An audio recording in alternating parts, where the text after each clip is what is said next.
Thanks for tuning in to the Disembodied Screams podcast. Those returning, thank you. Those new to this podcast, welcome. Now let's get started with another ranking. This time diving into the 2000s onward. Bruce has returned, Adrian has returned, and the boys are back together with Yannick this time. So they got a 6-piece now instead of the normal 5-piece.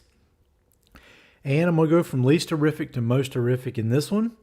And I'm going to start this list off. If you can find a safe place, if you're kind of just driving around listening to this on the podcast and you have a safe place to do it, grab your phone, grab your tablet, grab your computer, and look at these covers with me as I go through these.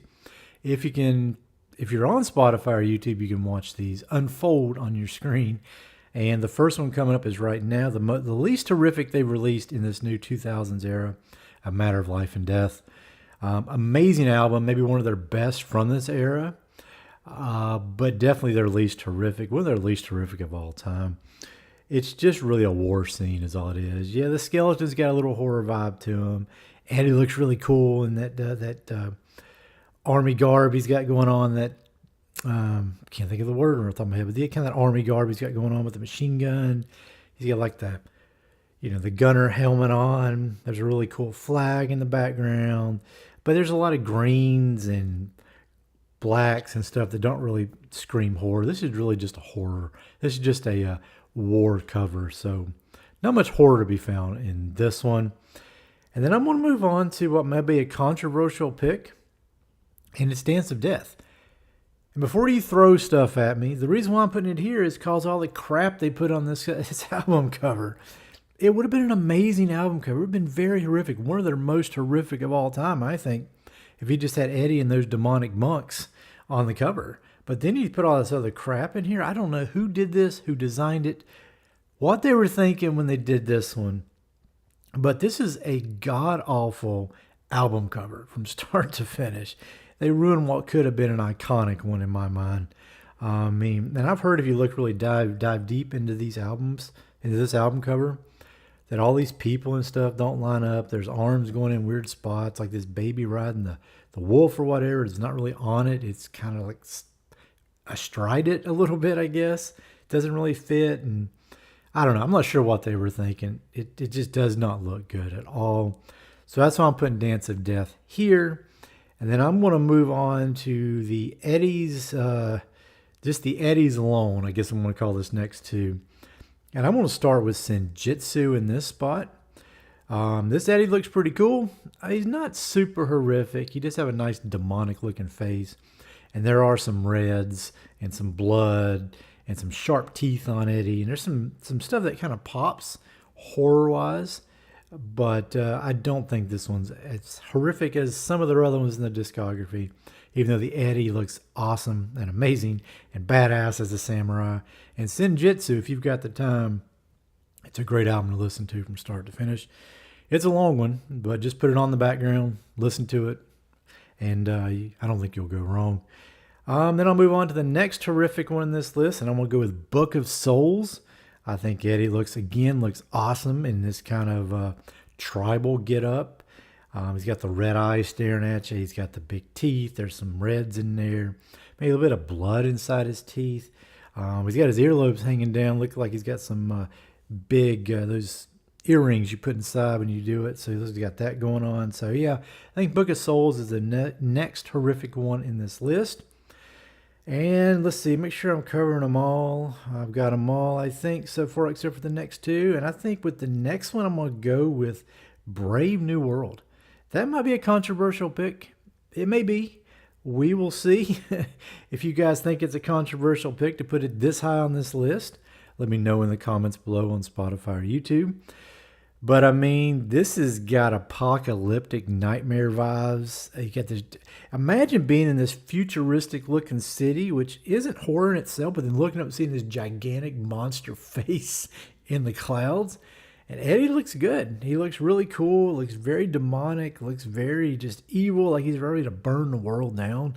And there's not a lot of reds and grays and blacks to really make it pop. There are some blues and some purples that make it stand out quite a bit. So I would put Brave New World in this spot. I really do. I think it's one of their creepier looking album covers of all time. It definitely stood out to me when I got into. I found Maiden later. Instead, I grew up in the '80s, but I found Maiden in the 2000s, and this album popped the first time I saw this album cover. I was like, I like that. I like the way that looks. Very creepy, very unique, very cool. And what a great album for Bruce to return on. I mean, Brave New World was just, you can't pick a better album to come back on than Brave New World. Just an amazing album from start to finish.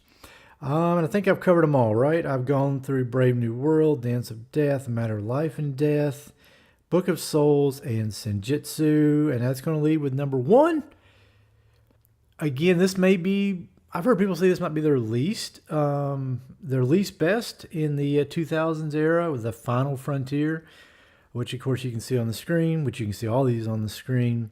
But man, this Final Frontier is this is the Iron Maiden horror that I like to see. Yeah, it's got a sci-fi vibe to it, but you've got like 3 dead astronauts that have basically been turned into some kind of skulls with big fang-like teeth. Very creepy looking. Eddie's got some kind of instrument, like he's doing some kind of surgery on him. Eddie looks great in this one. He looks very monstrous, very alien-like in some ways.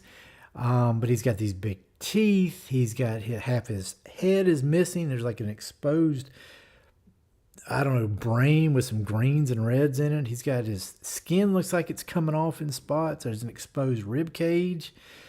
He's kind of oozing in parts as well. I mean, Eddie looks really, really horrific. It's a very sci-fi looking theme, but also a very horror sci-fi theme. So yeah, I would put The Final Frontier in number 1 for their most horrific in the 2000s era. And that's my ranking. If you enjoyed it, go ahead, subscribe, like, all that jazz. If you're on YouTube, if you're on the podcast, wherever you are on the podcast, just find a way to give this episode some love. I've been a little disappointed. I've been happily surprised with my journey through the Spotify side of the podcasting. It's done really, really well. In fact, I just crossed 100 listens recently.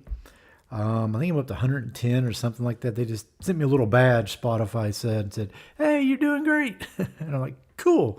YouTube, on the other hand, it's like everything I'm doing is just falling on deaf ears. Even stuff that's been reliable, like my Friday the 13th stuff. If you're on YouTube, you can see those.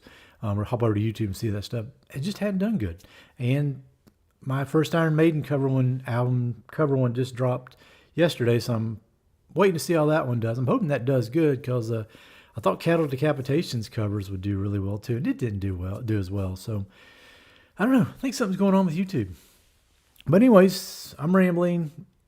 What I'm trying to say, I guess, for this big spiel is just wherever you are, find a way to give this channel some love. Let YouTube, your algorithm you're on and listening to the podcast, just let them know this guy's doing some good stuff. Push him out to more people. Let more people hear this, because he's got some really cool ideas. So if you want to rank all these covers, drop them below on Spotify or YouTube. I didn't put this in my last episode, but I should have. songlines@tanlines@gmail.com. You can email me that too. And if you're on YouTube, I'll pop up some stuff on the screen where you can maybe go check out the 80s and 90s ones as well. If you're just listening, hop on over to YouTube. I have a rankings video. Sorry about that. I'm in an apartment, so there's noise outside.